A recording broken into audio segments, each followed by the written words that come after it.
the strongest person is not the one who always wins, but the one who never gives up when they lose. And to me, that's really powerful. Now, to help us understand this, I want to go to a former NFL player.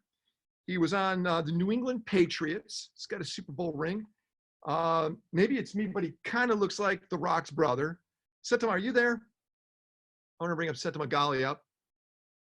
Setema. Yep, can you hear me? There you are. I see with that background everywhere. Everywhere you are, that's your background. What room are you in? So this is actually my home office. I've got 6 different backgrounds that I use for our calls. So this is the main one that I use, Circle of Champions. All right. So, hey, just want to do this real quick. So you were with the New England Patriots, right? Yep, that's correct. Hey, Brett, are you there? Brett, are you there? Can you pop Brett? Because Brett, I think you were with the Patriots, and then you went over to the New York Jets then, right? That's correct. Right? Yeah. Right? Yep. I was with the Pats from 2009 to 2011.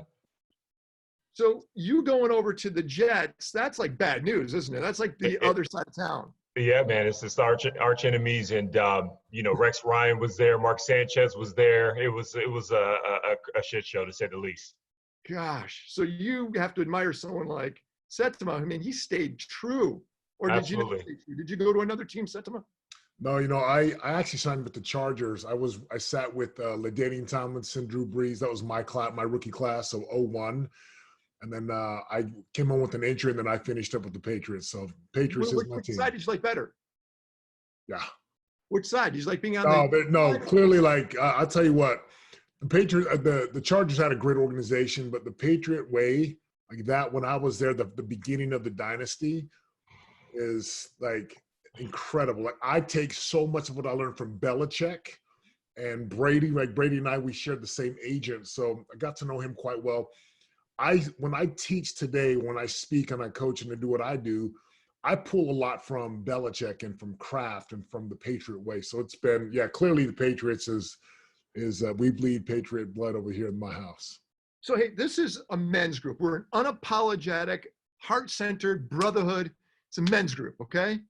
So take us to a point to where you could give us some wisdom to make sure that we are standing true and strong in these tough situations. You got it. So look, the economy dips. And so, right, most people dip with it, right?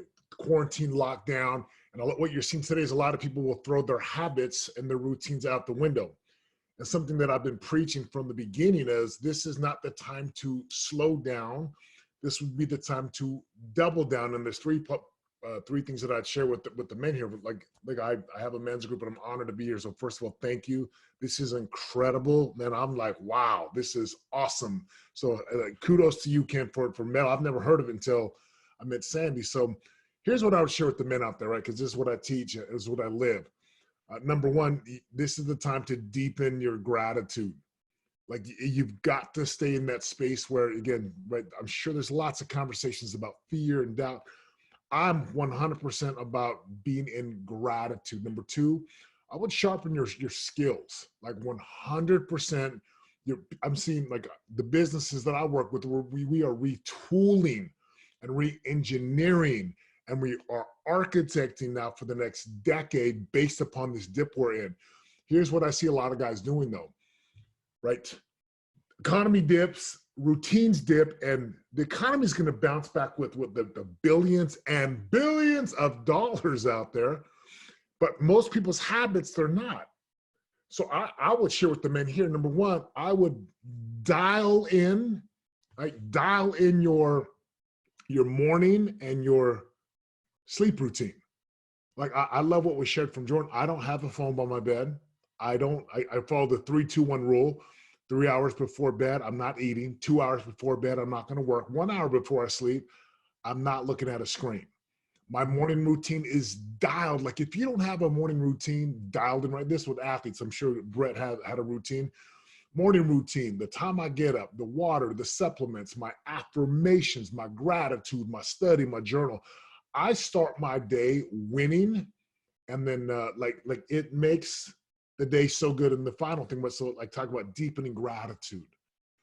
I talk about sharpening and finding new skills, like really becoming a master, creating distance while everyone's binge watching and binge eating. Like we're binge mastering. Third thing I would say is probably the biggest thing is just optimize your health, guys. The quality of life, our bodies, our health, our vitality, like that's the tool, that's the weapon, that's the asset. So those are a few things. Felix just said he loves the term binge mastering. Yeah, love it, love it. That's a great saying. You know, Bill Dorfman, who's here. Bill, did you make the cover of Men's Health? Are you able to do it? Did you get the cover? We submitted. We'll see what happens. So 61, you'll be 62 years old if you get it, right? Yes. So 62 years old. Let's see the bicep. Come on, bicep. All right. Bill, you say don't take an opportunity. What do? Master it. Yeah. And that's exactly what you're saying, Setema. You got to master that opportunity. And I think right now, if we do go through what you just suggest, really be conscious when you wake up. Be in what Eckhart Tolle says, the power of now, and learn to master the moment, because we can right now. We don't have those disruptions of the world. This is only going to make us a better gladiator when it's time to enter the world again. 100%. And you know, guys don't just really, again, I see the world through two frames, one as a coach and then one as an athlete, right? Obviously, I raise my family, my marriage as a coach and as an athlete. And athletes, we're so, like, there's a hunger to be the best, right? There's a hunger there to be a master. And when I talk about master, I mean, right? I love the men's group. As a husband, as a father, if you have children, your body's the weapon. So weaponize the body, like reconnect with your faith and like really hit what we call the big four, the physical, spiritual, relational, financial. This is what I know. The economy is going to do what it does. Like that's what it does. That's life, pandemics, hurricanes and tsunamis and all kinds of things. But the man who is the master, this is why I have the circle of champions, a champion of his or her life, of his life. He can weather the storm. He can stand in the eye of the storm, no matter what the economy's doing, his personal economy, his body, his fitness, his energy, his vision, his perspective, his ability to communicate and lead his teams, his hundreds of employees. That's the game changer. I like that. Hey, I got to show you something real quick. Hey, Big Paul, are you there? Can we pop on Big Paul? I think Big Paul should be here. Big Paul. I'm looking for you, buddy. I'm here. There you are. Hey, Big Paul, where are you from? From Tonga. You're from Tonga. This is your neighbor from Samoa. I know. I've been chatting to him on the chat line. Oh, have you? You guys got these two little islands, right? So, hey, just so you know, Ken, Tonga, Samoa, and Palau are the only 3 countries in the world that are COVID-free. Oh, really? I didn't know that. Did you know that? I did not know that either. Wow. That is a fact. That's impressive. As of yesterday. That's where you should have gone. As of yesterday. Setema, I do want to say something real quick regarding, because I watch you on social media. What do you use social media for? And what I mean by that is, are you using it to inspire, or are you using it as a tool to make sure you are doing what you tell people?